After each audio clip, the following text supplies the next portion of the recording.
আসসালামু আলাইকুম। আজ আপনাদের জন্য নিয়ে আসলাম উত্তরবঙ্গ বগুড়ার আলুর ঘাটি, ঐতিহ্যবাহী আলুর ঘাটি। আমার এই রেসিপিটা যদি ভালো লেগে থাকে তাহলে আমার এই চ্যানেলে লাইক, শেয়ার, কমেন্টস এবং সাবস্ক্রাইব করবেন।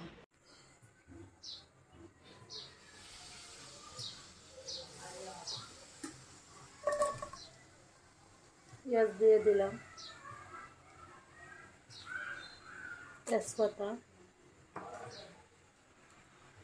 এখানে আছে লং, দারচিনি, এলাচ, জৈত্রিক, একটা স্টার এলাচ, ৬-৭টা ছোটো এলাচ, আর শাহি জিরা, গোলমরিচ,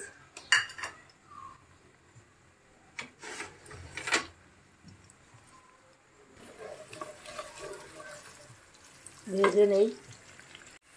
মশলা দিয়ে দিব এখানে 2 টেবিল চামচ আদা রসুন বাটা, 2 চা চামচ মরিচ ফাঁকি, 1 চা চামচ হলুদ ফাঁকি, 1 চা চামচ ধনিয়া ফাঁকি ভিজিয়ে রেখেছিলাম, এটা আমি দিয়ে দিলাম।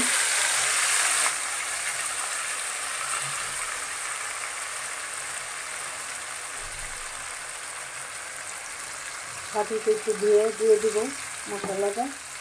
মশলাটা ভালো করে কষিয়ে নিব। আমি 3-4টা শুকনো মরিচ দিয়ে দিচ্ছি।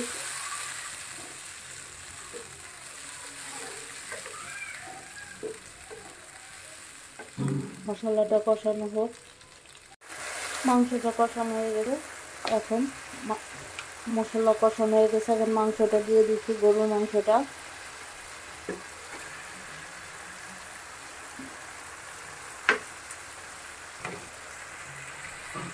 তেল সহ আছে মাংস, হাড়, তেল সব মাংস তিনটাই আছে।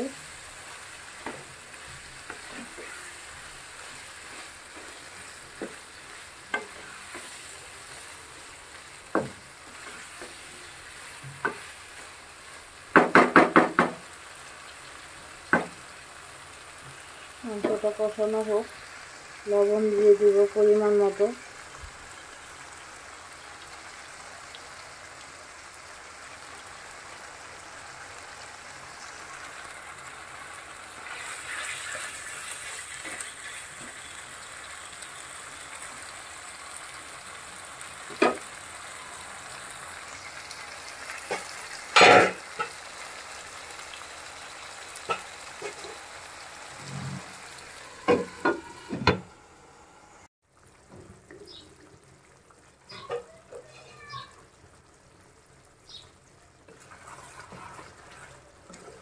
মাংসটা কষানো হয়ে গেছে, এখন আমাদের যে আলুগুলো দিয়ে দিব।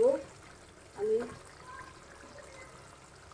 আধা কেজির মতো আলু সিদ্ধ করে চটকে নিয়েছি।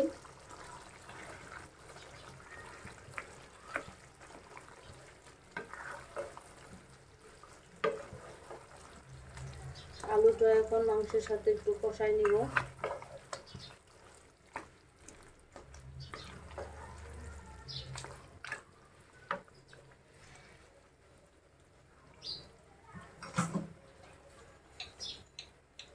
গরম মশলা ফাঁকি,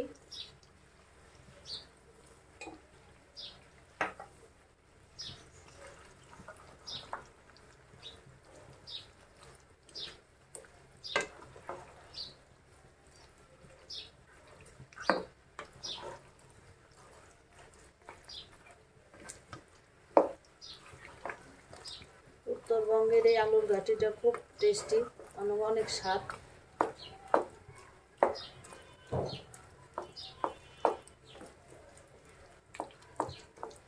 যেহেতু আলুর শীতের সিজন, নতুন আলু দিয়ে এই ঘাটিটা, কারণ আমি লাল আলুটা পাই নাই, যার কারণে দেশি আলুটা এনেছি।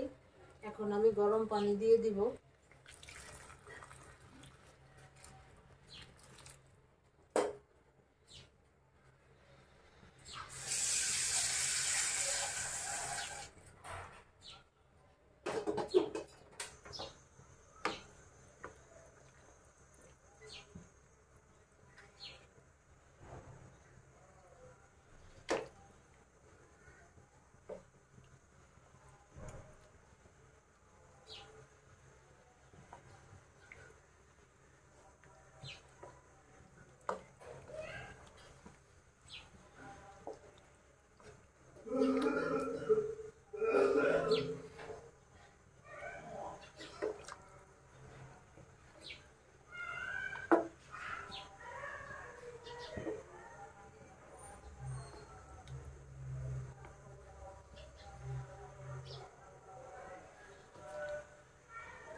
ঢেকে রান্না করব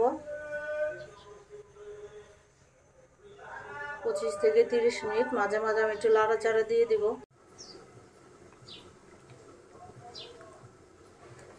আর একটু ঘন হবে, মাংসটা সিদ্ধ হয়ে গেছে।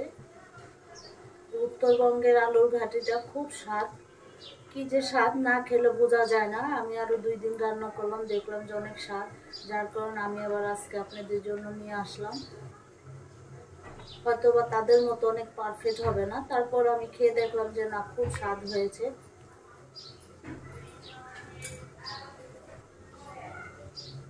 কাঁচামরিচ দিয়ে দিলাম। আমি আরো ঢেকে রান্না করব 5-6 মিনিট।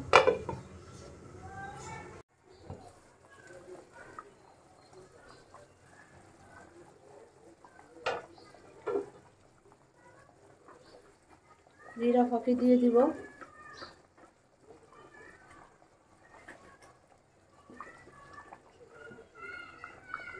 আর 2-3 মিনিট রান্না করব, কারণ এত ঘন করে ফেললে আবার আলু ঠান্ডা হয়ে গেলে আলুটার সাথে ঝোলটা শুকায় আসবে।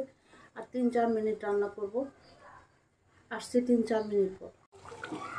আমার আলুর ঘাটি রান্না কমপ্লিট। আপনারা সবাই সুস্থ থাকবেন, ভালো থাকবেন। আল্লাহ হাফেজ। আর এতটুক ঝোল রাখবো, কারণ ঠান্ডা হলে আলুটা আরও ঝোলটা চুষে নেবে।